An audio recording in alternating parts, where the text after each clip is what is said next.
kababayan, ma'am sir, this is Jam, the Filipino channel. Inyong pong lingkod. So today is June 2, 2026. Tayo ngayon ay papunta dyan yan sa may PMC, DNR Visayas Avenue, Basra or Basra, Diliman, Quezon City. At dadalhin po natin sa may Old Saoyo Road, Novaliches, Quezon City. Ng damdamin at gustong ipayag, pwede naman yun. Basta sa atin naman, on our part, huwag kang magkasakitan. Kasama sir, yung last na rally ko saan may mga nagkasakitan, yung mga suspect o yung mga PUI na pinakita natin, natuwa natin na sila rin. Yung September 21, sila rin yun. Ano ba sa investigasyon ng PNP?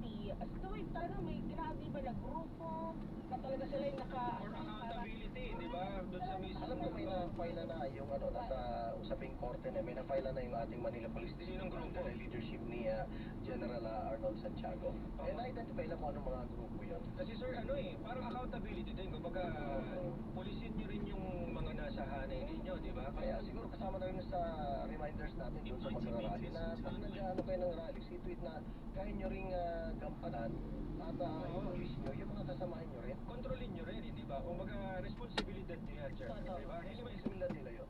Moving on to another topic. Further, go ahead. Sir, ako naman ay katuloy ko naman ang protocol po doon sa investigasyon sa paghahanap kay dating PNP chief pati Senator Bato de la Rosa. Kamusta po? Meron tayong dedicated tracker teams. Actually, hindi lang siya, pati yung mga high profile natin. Tuloy-tuloy yung ating ginagawang paghanap and yung mga dedicated tracker teams natin from particular si ADG and other special units natin. Hindi yan tumitigil. And ang direktiba ng ating Chief PNP, tuloy-tuloy, hindi lang siya actually yung hinahanap natin, at yung mga high-profile criminal gaya ni Colonel Gerald Bantag, ni Colonel Dumlao, and of course si Ato Wang. And hindi lang ito. Actually, yung campaign natin against wanted person, lalo natin pinag-iiting because alam mo yung warrant kasi yan, Marlin and Jeff, araw-araw dumadami yan. Hindi na araw-araw dumadami yan dahil maraming kaso, maraming pinapayad na kaso, marami tayong nilalabasan ng warrant of arrest.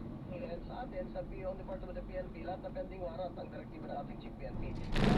Talagang intensified yung ating manhunt operation. Hindi lang kay Senator Bato, doon sa high profile, but sa lahat ng wanted persons. So ano assurance na PNP? Kasi ang pangamba ng ilan sa mga kabayan, siyang PNP chief. Baka magkaroon ng ibang treatment dito sa pagtugis na ito. Ano po ang assurance ng pulisya?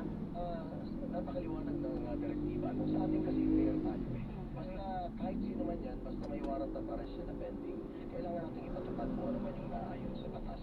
So rest assured na on the part of the Philippine National Police, sabi ko nga, yung ating paghahanap tuloy-tuloy yan, hindi tayo titigil sa paghahanap para matuntun natin ma-arresto yung mga wanted persons. General, sorry, I have to address the elephant in the room. Ika nga, sir. No, siyempre, sir, si General Bato, dati nga akong chief. Yeah. Gaano kahirap ito sa partido ninyo? Siyempre, alam mo natin na meron ng ilang mga official po tayo ngayon sa PNP na associated dati kay Senator Bato, na nasa servisyo pa rin up to now. Alam ko naman yung so alam nila kung ano yung tama at ano mali, alam nila ano yung legal at ano yung illegal. So ako naniniwala personally as Director for Operations,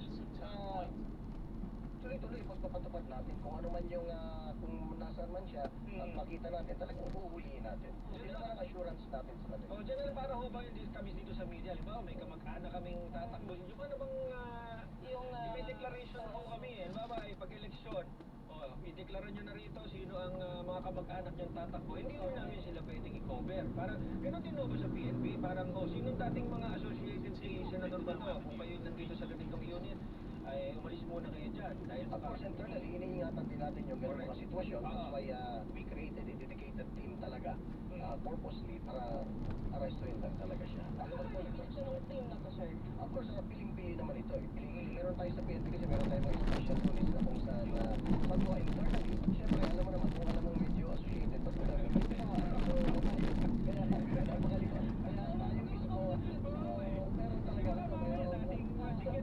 mahirap naman yung gano'n. Sir, recently kasi sir, di ba may nahuli yung NBI na nagloloko, merong lead daw, kilala niya nasa si Senator Bato. Pero ngayon iniimbestiga na NBI na baka isang pulis, yun nasa likod nitong tao ito. Ano po? Actually, open naman kami sa lahat ng investigation. Actually, may PNP personnel din kami kasama sa operation because it was a joint operation. So, welcome development yun, yun ang NBI. And of course, on the part of the PNP naman, talagang welcome din sa amin yung investigation na gano'n. Dahil at least kung nagpaano siya, at least matukoy natin kung sino yun. Pero Ang importante ito. may mga plans ba sir na magkaroon ng loyalty check or lifestyle check doon sa mga... Actually, napakalakas ng ating CI, yung counterintelligence natin, na kung saan lahat ng mga tao natin chinecheck kung saan ba yung association nito. So, part yan ng trabaho ng PNP to check among the personnel kung sino talaga yung pwede, kung sino yung hindi pwede, sino yung medyo lumili, sino pwede magtipid. Lahat ito tinitingnan natin. Tsaka meron ho kayong red team, hindi ba, General? Anyway, General, bago ho namin kayo bitawan, sir, itong sa Angeles ho, yung bumagsak ho ng building, syempre yung may-ari ho, si Ernest Jackson Lim, hindi pa ho nagpapakita hanggang sa ngayon. Di syempre, habang ongoing ho yung pag-retrieve ng mga bangkay ho dun sa gumuhong building, ano ho siya, minomonitor nyo ba siya, sir, hanggang kahit wala pa ho naisasampa formally? Actually naman yung in fact yung Angeles City Government at nag-legal fact-finding committee and kasama yun sa pag-monitor nila dahil dapat mapanagot din talaga and nakakalungkot biruin mo more or less 60 katao yung biktima rito and ang na-rescue is 27 and nakakalungkot since this morning meron na tayong 20 na retrieve na patay and we're still looking at more or less 13 pang katao. Dahil yung unang report kasi 27 lang eh. And lumalabas, may mga na-retrieve tayo na wala dun sa lista. And hopefully, din sana madagdagan pa. And investigation naman, tuloy-tuloy yung investigation nito para mapanagot talaga once and for all kung ano man yung pananagutan ng mga taong responsable dito sa nangyari nito. General, lastly ho, baka ho may gusto iparating si General Nartates sa 200,000 plus na mga miyembro ho ng Philippine National Police and probably sir, yung isa kong mensaheng gusto nyong sabihin sa kanila. Go ahead. Okay, sa ngalan po ng ating Chief PNP, Police General Jose Melencio C. Nartates Jr., ating Chief PNP, pinapaabot niya sa ating kapulisan, at hindi lang sa kapulisan, sa ating kababayan na ang inyong kapulisan po ay nandito at tuloy-tuloy yung aming pagsiservisyo. At lagi nating tandaan na yung problema ng peace and order hindi lamang ito problema ng ating kapulisan or other law enforcement agency, kundi ito ay problema ng lahat tayo. And tandaan na ang ligtas na pamayanan ay pananagutan nating lahat.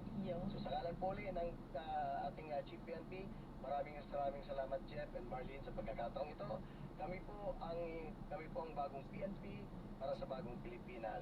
Serbisyong mabilis, tapat at nararamdaman. Maraming salamat sir. Maraming salamat po, Police Brigadier General Ponce Rogelio Peñones Jr., ang hepe po ng Directorate for Operations ng Philippine National Police. Salamat sir, mag-iingat po kayo sir at salamat po. Maraming salamat Jeff. Thank you sir.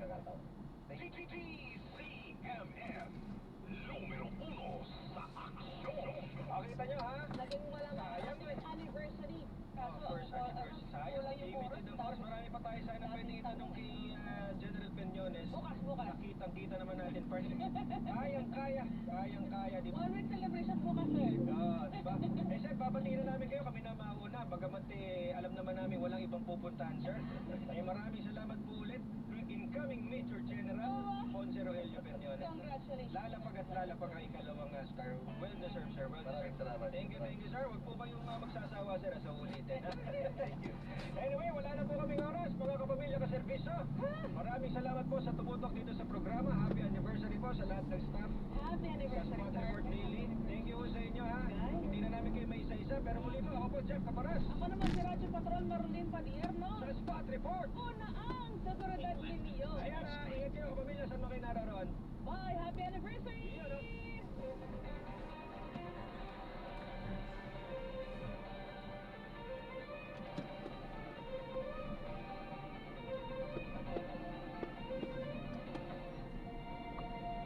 Alamin, siyasatin at hanapin ang katotohanan sa likod ng mga krimen. Kasama sina Jeff Caparas at Marlene Padierno sa Spot Report.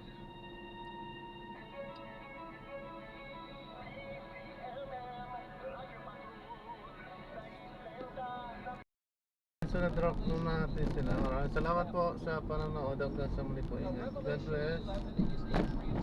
Para po muna pansamantala tayo ay gagawa na ibang video sa ating susunod na mission. Para po. In Revelation 12, you have the rise of God's true church in final crisis. In Revelation